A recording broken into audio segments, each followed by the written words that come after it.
Study class 4 chapter first में हम आपको ग्लोब के बारे में बता चुके हैं। यहाँ पे हम आपको मैप की जानकारी देंगे। मैप 3 प्रकार के होते हैं, ये हम आपको पहले ही बता चुके थे। फिजिकल मैप, पॉलिटिकल मैप और थेमेटिक मैप। फिजिकल मैप्स में हमारा दिया जाता है जैसे कि mountain, hill range, mountain region, plateau region और प्लैनेट रीजन के बारे में जानकारी दी जाती है। और पॉलिटिकल मैप जो होता है उसमें बाउंड्रीज जो होती हैं हर स्टेट की, यूनियन टेरिटोरी जितने भी है उसके बारे में बताया जाता है। Language of A map, map को समझने के लिए, जानने के लिए हमें उसकी लैंग्वेज पता होनी चाहिए, वरना हम मैप को नहीं समझ पाएंगे। मैप को समझने के लिए हमें डायरेक्शन पता होना चाहिए, स्केल पता होना चाहिए, कलर्स पता होना चाहिए, सिंबल पता होना चाहिए, लिगेंड की, in order to understand it. इसे समझने के लिए इन सभी चीजें जब हमें पता रहेंगी तभी हम मैप को समझ पाएंगे। डायरेक्शन क्या होता है मैप में? मैप जो होता है उसमें 4 डायरेक्शन होते हैं, east, west, north and south. North जो होता है वो मैप के टॉप पे होता है, जैसे कि कुछ इस तरह से हम आपको दिखाते हैं। यहाँ आपके बुक में दिया गया है,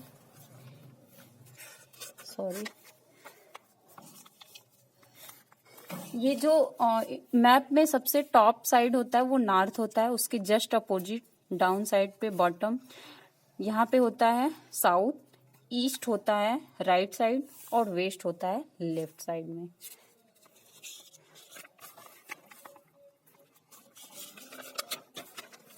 यहाँ पे कुछ आपको बताया गया है।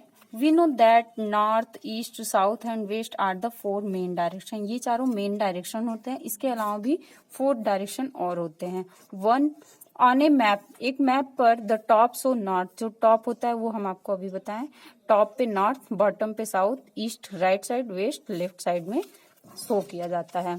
और इसके अलावा यहाँ पे नॉर्थ और ईस्ट के बीच में एक डायरेक्शन होता है, इसको नॉर्थ ईस्ट बोलते हैं।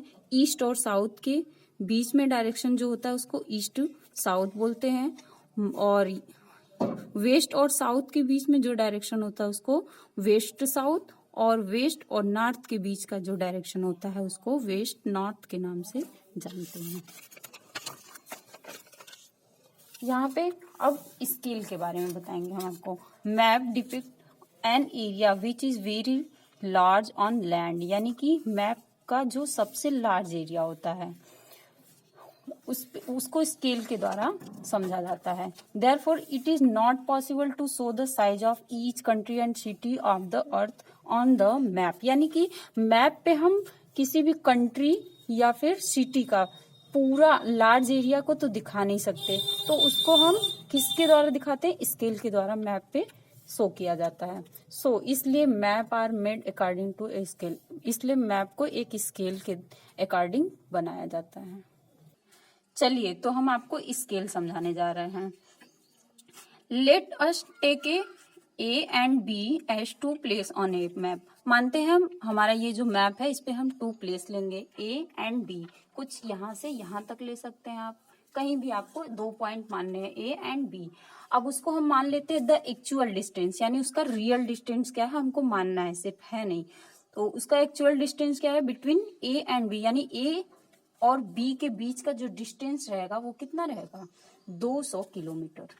तो उसको हम मैप पे तो 200 किलोमीटर का मैप बनाएंगे नहीं, तो हम उसको मैप में क्या करेंगे, 2 सेंटीमीटर के हिसाब से देखेंगे। और यहाँ पे इस तरह से, इसलिए वी कैन से दैट, हम कह सकते हैं in the scale of A map 2 centimetre stand for 200 kilometre, यानी जो मैप पे 2 सेंटीमीटर होता है उसको हमें 200 किलोमीटर एक्चुअल डिस्टेंस होता है उसका। Now suppose the distance between 2 place A and C. अब हमें मानना है 2, और जिस तरह से हम ए और बी सपोज किए थे उसी तरह से ए और सी लेना है। सेम मैप, उसी मैप पे डिपिकेटेड एज 1 सेंटीमीटर, जिसको हम 1 सेंटीमीटर समझेंगे या मानेंगे, यानी लेंगे ए एंड सी कुछ इस तरह से। दिस मीन्स, इसका एक्चुअल मीन्स डिस्टेंस क्या होगा between the place would be 100 kilometre, यानी 1 सेंटीमीटर मतलब 100 किलोमीटर। कुछ ये स्केल थोड़ा सा आपके बुक में यहाँ पे दिखाया गया है। A scale where 1 centimetre on the map is actual to 100 km on the actual surface. ये हमारा वर्ल्ड मैप है, देख रहे हैं आप पूरा, ये वर्ल्ड मैप है। इसमें हमारा इंडिया कहाँ पे शो किया जाता है, यहाँ पे देख रहे हैं आप, ये पूरा हमारा इंडिया है। इतने एरिया, इस एरिया को हम इंडिया के नाम से जानते हैं, जिसमें जो हमारा कंट्री है।